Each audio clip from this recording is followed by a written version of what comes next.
guys, it's Chair Shot Reality episode 249, which means next week is our big episode 250. We're so excited. Chair Shot Reality is taking over the web with new videos every single day and special guest Vince Russo in the studio next week. But right now I'm talking to the guys about Bray Wyatt returning and his feud with Ambrose. Guys, what's up with this?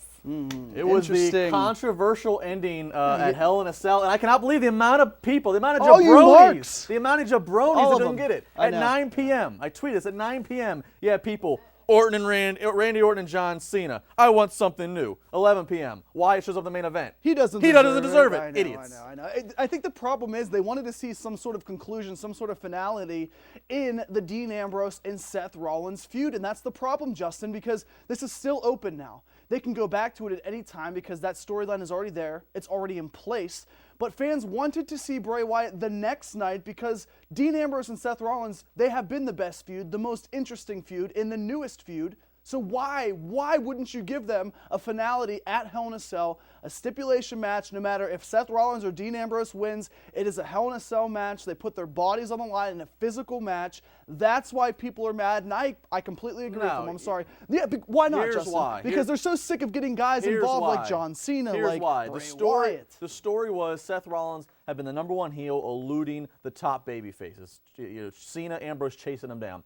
The story and what people were paying to see is Dean Ambrose to whoop Seth Rollins' butt. That's why Dean Ambrose got 90% of the offense. He whooped Seth Rollins' butt, and just before we could get that 1, 2, 3 finish, here's a Vince Russo swerve. Here's Bray Wyatt. And you're right. We know we're going to see Seth Rollins and Dean Ambrose probably in their careers as many times as we've seen Orton and Cena. I had no problem with this finish. I mean, and the hypocrisy is right there. That's what I tweeted. 2 hours earlier, people complaining about same old Orton and Cena. Give me something new. I actually had people tweeting me going, Bray Wyatt's been gone from TV for 6 weeks. How does he walk back in the main event? Well, he walks right back in because he's an intuiguing character that nobody else can duplicate. It's an entertainment show. Yeah, he can duplicate it. I actually like the theatrics with the light and the lantern. It was a little different. I mean, the Tupac hologram, I love it. It was a lot better than having the little child sing "Whole World in My Hands" and looking off to the side to make sure he's singing it correctly. But you got to suspend your belief right now for a second and think about this.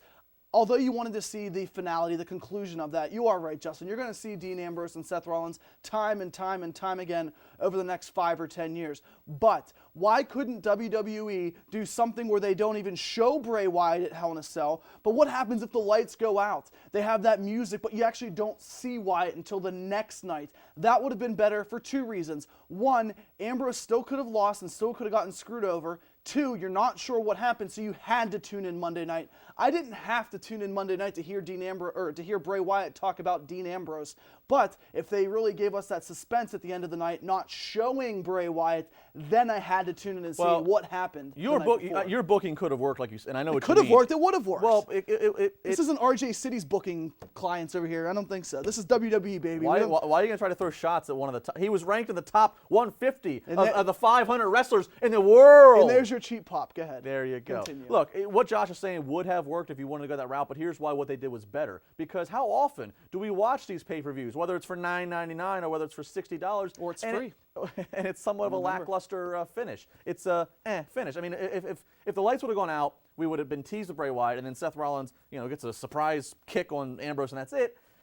Yeah, you have a reason to tune in tomorrow to find out more of Bray Wyatt, but I thought they at least gave us a little bit more of a bang for our buck ending, so I'm fine with that. And, on Monday, it was lackluster for me Monday. It's a good promo by Wyatt. Basically it's going to be his craziness versus Ambrose craziness. A little lackluster, but at the same time, we can't go out guns and blazing and having them brawling just yet. I would have actually rathered, though, I would have at least rathered Ambrose have been attacked again. 2 nights in a row, rather than just a standoff of promos. Granted, it was a great move that Dean Ambrose did not have his match with Cesaro because it doesn't fit Dean Ambrose's character. He shouldn't have been in the mood of a match, so he beat Cesaro with a microphone. Poor Cesaro. But I wish there would have been a little bit of physicality. Well, there needs to be a little more physicality, but as the storyline goes on here, I don't want them to do exactly what they did with Dean Ambrose and Chris Jericho, where Dean Ambrose is on the camera, Chris Jericho's in the ring, and they kind of go back and forth. You don't really see that. I want both of these characters, the dynamic of the crazy Bray Wyatt and the insane Dean Ambrose, go away from the ring, go away from the locker room, have some parking lot segments, have some segments where maybe he's stalking him you have to be be creative. I don't care what you do. Just don't make it the obvious, let's go in the ring and talk. Let's go backstage and talk. Have one guy in the... It needs to be different because these guys are two completely different characters than what WWE has right now.